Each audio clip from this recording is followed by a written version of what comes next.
ትሰማለህ? ኦኬ እንግዲህ ያው ለእንግዳችን ግልጽ እንዲሆንልን እዚህ ከላይም ከታችም እንግዲህ ወደ 3000 ሰዎች አሉ። ለእነሱ ግልጽ እንዲሆን አንተ ልታብራራላቸው የምትችለው እንግዲህ ምናልባት ከቻልክ በምን ውስጥ አሁን ትናንትናም አንድ ግለሰብ ገብቶ የተሳሳተ ኢንፎርሜሽን ለህዝብ ለማቀበል ሞክሮ ነበረ። ያንን ነገር ለማስተባበል ትክክለኛ ያለውን ነገር በምን አይነት መንገድ ውስጥ አንተ መከላከያ ውስጥ ነበርክ መጀመሪያ፣ ከዛ ወጥተህ ወደ ፋኖ ገብተህ ነበር ወይ? እንዴት ነበረ? እንደው ግልጽ እንዲሆንላቸው እዚህ ወደ 4000 ሰው አለና ላይክ ማወቅ ያለባቸው ነገር አውቀው አሉባልታ እንዳይሆን ፊት ለፊት ከአንተ አንደበት ሲሰሙ ምናልባት የመራራትና ያለውን እንደዛ አይነት ጊዜ ላይ መድረሳችን እንዲረዱ እንደው በገለጽ አድርገህ ብታብራራልን እንዴት እንደሆነ አመጣጡ፣ እንዴት እንደተያዝክ፣ ከዛ በኋላ ምን አክሽን እንደወሰዱብህ፣ መጀመሪያ በየት በኩል ሊያገኙ፣ ምንድነው ይሄን ነገርስ እንደዚህ ጭካኔ ሊያደርጉብህ የቻለው ምክንያትስ ምንድነው? እሱ በምን የተነሳ ነው የሚለውን ነገር እስቲ ገለጽ ብለህ አጠር አድርገህ ብታብራራ። ጥሩ ይሰማል?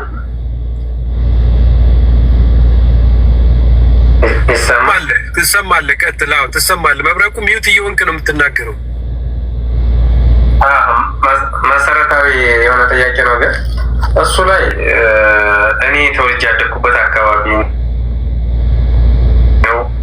በፊት መከላከያ ለሙስሊሞች ከዛ ከስራ ወጥቻለሁ፣ ተሰናብቼ መጥቻለሁ። ከዛ ግን የእናቴ ባለቤቷ ሞቶባት ብቻዋን ስትሆን በዛ ምክንያት የሚመጣው እና 3 እህቶች አሉ። ለእናቴ የመጀመሪያ ልጅ በ17 ዓመት ነው የወለደችኝ። የቤቱ የመጀመሪያ ልጅ 3 እህቶች ናቸው ያሉኝ እና እህቶችን እና እናቴ ብቻ ነን። እናቴ እንደወንድ ታርሳለች። በእኔ ምክንያት አሁን ተፈናቅላ ከተማ ማገዶ ሁሉ ከገጠር እየጫነች ነው የምትኖረው። ሰግታ ማለት ነው። አንቺን መጥተው ይረብሹሻል ሲሏት ያካባቢ የምትወደውን እድርና ቤተሰብ ማህበራዊ ኑሮ ትላመታለች እና እዛ ደግሞ የሄድኩበት አካባቢ እሷ ሌላ ለጋፍ የሚባል ወረዳ ላይ ናት። የሄድኩበት አካባቢ የአያቶቻችን ነው። መሬት እናቴ ያለች ወራሽ እዛ ናት። ያደግኩትን የአያቶች ጋር ስለሆነ የአያቶች ቦታ ነው። ቅድም እንደነገርኳቸው እና የያዙ ቀን ገበያ ተዘግቷል። መከላከያ ይመጣል ውጊያ አለ ብለው ገበያ ዘግተዋል። እኔ ደግሞ የአክስቴ ልጅ አለች። እሷ ጋር ሄጄ ሲወጣ እነሱ ነው ቁጭ ብለዋል። የመጀመሪያ ቃሉ እንደዚህ እንትናቸው ላይ እንደመጣሁት ፊቱ የሚታየው ጎልቶም ጸጉሩም እሱ ነው እና አለኝ ከፊታቸው ስልክ እያወራ ነበር እና ስ ያባት ምናምን ሰላይ ነህ እንደምና አረ እኔ ይሄው ኢክራሚ ስልክ በማወራው ብዬ ስልክ ነበር ማወራው ሰጠሁት። ከዛ እኔ አንስቲ ቁጭ ብሎ ምናምን ከዛ ለስለስ አድርገው ነው ያዙኝ። ምሳ ጋበዙኝ ምናምን። ወደ መከላከያ ይመጣ ሲባል ወደ ቆላ ይዞኝ ሄዱ ጫካ። ከዛ ስልኬን ቀምተውኛል። በኋላ መጡኝ። ምንድን ነው ስላቸው መከላከያ የተመለሰው አንተን እንዳያስተናግድ ነው ሰላይ ነው አሉ። ኧረ እኔ አይደለሁም እዚህ ሰፈሬን የከሌ ልጅ ነኝ። ስሜን ከናያቴ ቤተሰቦችን ከናያቴ ያውቃሉ። ዝም በል ምናምን አታውራ አንተ አሉኝ። እድል አልሰጡኝ። ከዛ አሳደረኝ። 3ኛ ቀን አንደኛው ሄጣ ሰብሮ ከርቶ የሄደው ልጅ አሁን የሆነ ኢንተርቪው እናደርግሃለን፣ ከዛ በኋላ ማታ በባጃጅ ምክን ጠርተን ወደ ቤተሰቦች ትሄዳለህ፣ አይዞህ ምናምን አለ። ጫማዬን አስወልቀውኝ ስልኬን ቀምተው ሀብል ከአንገቴ ላይ በጥሰው ምናምን ነበር። መታወቂያን ቀደው ምናምን ጥለው ነበር። አይዞህ በቃ ጫማውን ስጡት ምናምን። ከዛ ጤና ጣቢያ ግቢ ነው እዛ ኢንተርቪው ሲያደርግ ምናምን ለመከላከያ ሰላይ ሆኜ መጥቼ ነው መከላከያ ቤት ይሰራልኝ 1 ሚሊዮን ብር ሊሰጠኝ ብለህ ይችን ኢንተርቪው ለኛ እርዳ፣ ያኛው እንትን ሚዲያ ለማበላሸት ነው እኛ እና ከዛ በነፃ እናሰናብታለን። አይዞህ ብርን ከፈለክ ነው እኛ የፈለከው ነገር እናደርግልሃል፣ ይቺ ጉለ ተባልልናል። አለበለዚያ እዚህ ትረሸናለህ ሲለኝ እሺ ተለቆ ያ ቪዲዮ አለ ይልክላቸዋል። ያ ቪዲዮ ሁሉ አለ። ይሄ ኢንተርቪው ሲያደርግ ማለት ነው። ታሰው ያ ሰው አሁን ቀርቶ ሄዷል እና እሺ አለ። ከዛ ምን አለ በኋላ ይሄን ቪዲዮ ከጨረሰ በኋላ እንትኑን ተሳደበ። አለቃው ስብሰባ ሄዷል። እናት የሚባለው ምን ይሰርቷል እንደዚህ ነው። ደንቆሮ እኔ ጣሰው ነበርኩ መሪ መሆን ያለብኝ። ይህንን ቀመር እሱ ቢሆን አይቀምረውም ማለት ለዚህ አይነት ሴራው ማለት ነው። ይሄ ደንቆሮ አዋጁ እሱ ቢሆን አይቀምረው። እኔ ነበርኩ እንደዚህ ይሄን ቀመር ሲዬ ነበርኩ መምራት ያለብኝ አለ። ጣሳ የጃማ ልጅ ነው፣ የጃማ ተወላጅ ነውና እዛ ወረደሽ። ከዚህ ይሄን ካረጉኝ በኋላ አሳደሩ በሰላም። በማግስቱ 480 ህዝብ እጅን የተቆረጠበት ቦታ ሰበሰቡ። ግልጽ ያልሆነላችሁ ነገር የጆሮ ቪዲዮ አልታያችሁም ማለት የእጄ ነው። እሱ ጋር ይሄን ግልጽ ላድርግላችሁ፣ ምክንያቱም ሚዲያ ላይ የሚያወዛግባችሁ ነገር እንዳይኖር ማለት ነው።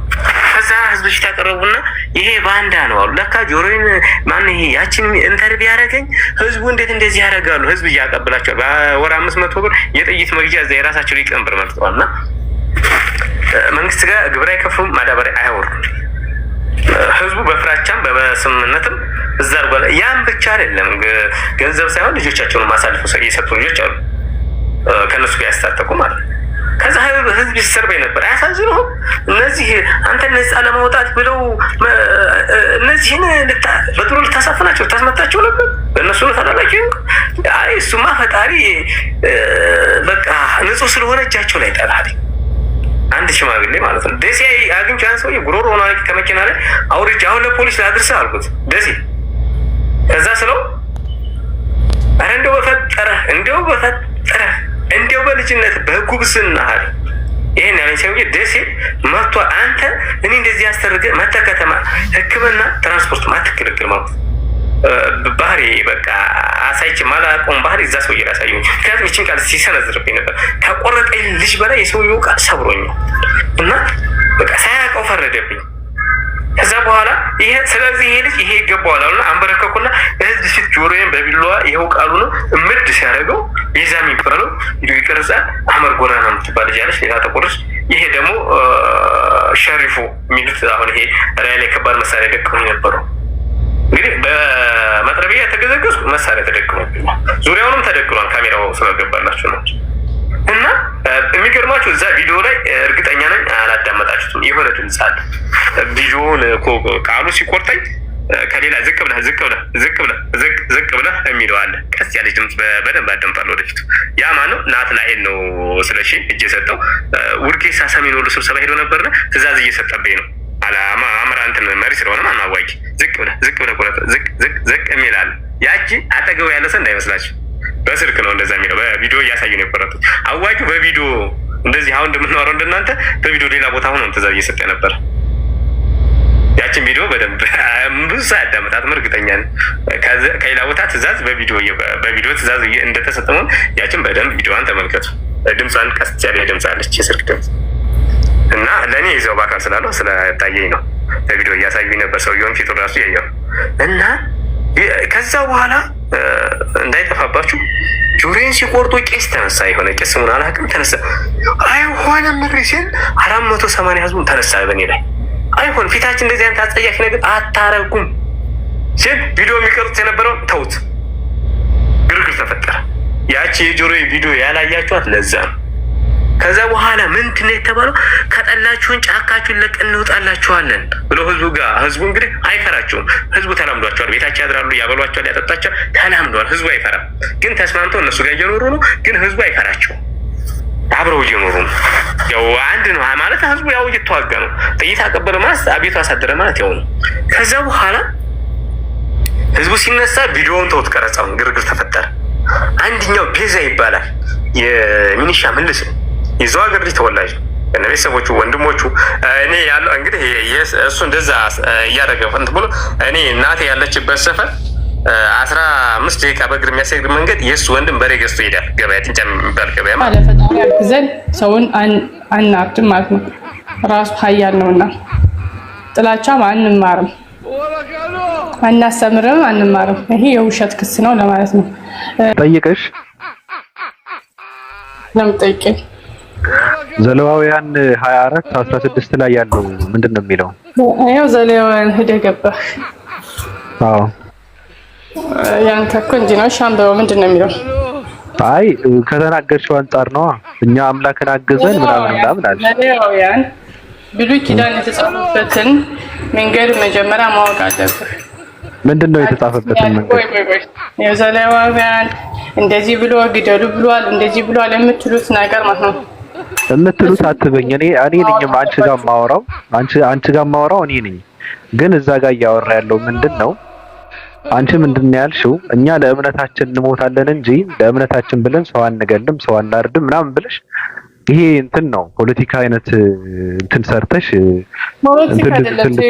ግን የእግዚአብሔርንም ስም የሚሰድብ ፈጽሞ ይገደል ይላል። ማህበሩንም ሁሉ ይውገሩት፣ መጻተኛ ወይም የሀገር ልጅ ቢሆን የእግዚአብሔርን ስም በሰደበ ጊዜ ይገደል አለ። የሚገሉት ማን ናቸው? ሰዎች አይደሉም? እሱ በብሉይ ኪዳን የተሰጠ ህግ ነው እንጂ አሁን በብሉይ ኪዳን የተነገረ ህግ ነው አልኩ። አታምኝበትም? ብሉይ ኪዳን አምንበታለሁ። ለምን አላምንበትም? ለምንድን ነው የምታምኝበት? አምንበታለሁ። እግዚአብሔር ቃል ስለሆነ የእግዚአብሔር ቃል ስለሆነ የምታምኚው ከሆነ ታዲያ ለማን ነው የተሰጠው ብሉይ ኪዳን? ብሉይ ኪዳን እንዲመሩበት የተሰጠው ለእስራኤል ልጆች ነበረ። ስለዚህ የእስራኤል ልጆች ነው። የእስራኤል ልጆች ነው። አዎ ለእስራኤል ልጆች ነበረ ያኔ ህግ የተሰጣቸው ለእነሱ ነበረ። ስለዚህ እኛ አይመለከተንም ማለት ነው። አይ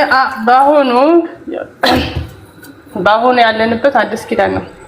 በአዲስ ኪዳን ጠይቀኝ እንጂ ሄደህ እንደዚህ ያለ ጦርነት የሚመለከትሽ ከሆነ ለምን ትሸከሚዋለሽ ነው። ኢየሱስ ምንድነው ያለው? እኔ ህግና ነቢያትን ለመሻር የመጣው አይምሰላችሁ።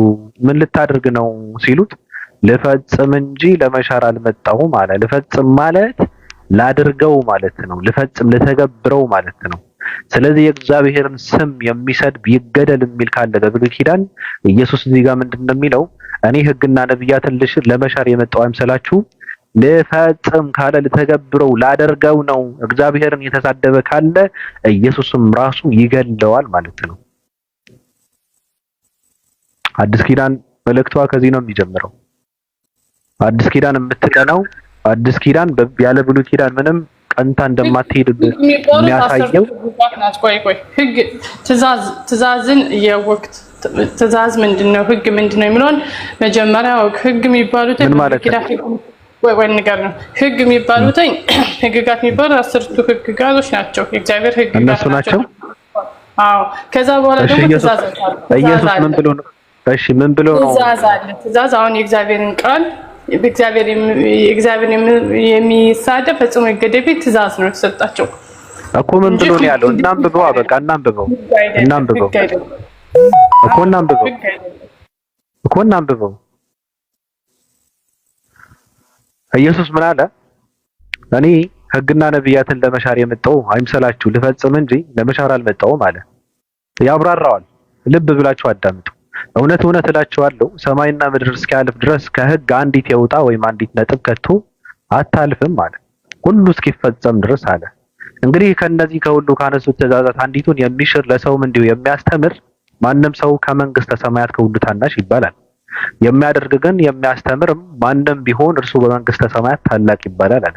እላችኋለሁና ጽድቃችሁ ከጻፎችና ከፈሪሳውያን ጽድቅ ካልበለጠ ወደ መንግስተ ሰማያት ከቶ አትገቡም አለ። ለቀደሙት አትግደል እንደተባለ ሰምታችኋል፣ የገደለም ሁሉ ፍርድ ይገባዋል አለ ኢየሱስ። ስለምንድን ነው የሚያወራው? አትግደል። እኔ ግን ታመጫዋለሽ። እኔ ግን እላቸዋለሁ በወንድሙ ላይ የሚቆጣ ሁሉ ፍርድ ይገባዋል፣ ወንድሙንም ጨርቃም የሚለው ሁሉ የሸንጎ ፍርድ ይገባዋል፣ ደንቆሮ የሚለውም ሁሉ የገሃነም እሳት ፍርድ ይገባዋል አለ። እንግዲህ መባህን በመስሚያው ላይ ብታቀርብ በዚያም ወንድምህ አንዳች በአንተ ላይ እንዳለው ብታስብ በዚያ በመሰዊያው ፊት መባህን ትተህ ሂድ። አስቀድመህ ከወንድምህ ጋር ታረቅ፣ በኋላም መጥተህ መባህን አቅርብ።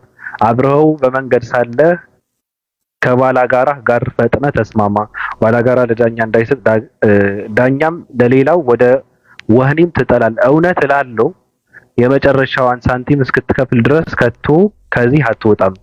አታመንዝር እንደተባለ ሰምታችኋል። እኔ ግን እላችኋለሁ ወደ ሴት ያየ ሁሉ የተመኛትም ያን ጊዜ በልቡ ከእርሷ ጋር አመንዝረዋልና። ቀኝ ዓይንህም የምታሰናክልህ አውጥተህ ከአንተ ጣላት። ሙሉ ሰውነትህ በገሃነም ከሚጣል ይልቅ ከአካላትህ አንድ ቢጠፋ ይሻላልና አለ።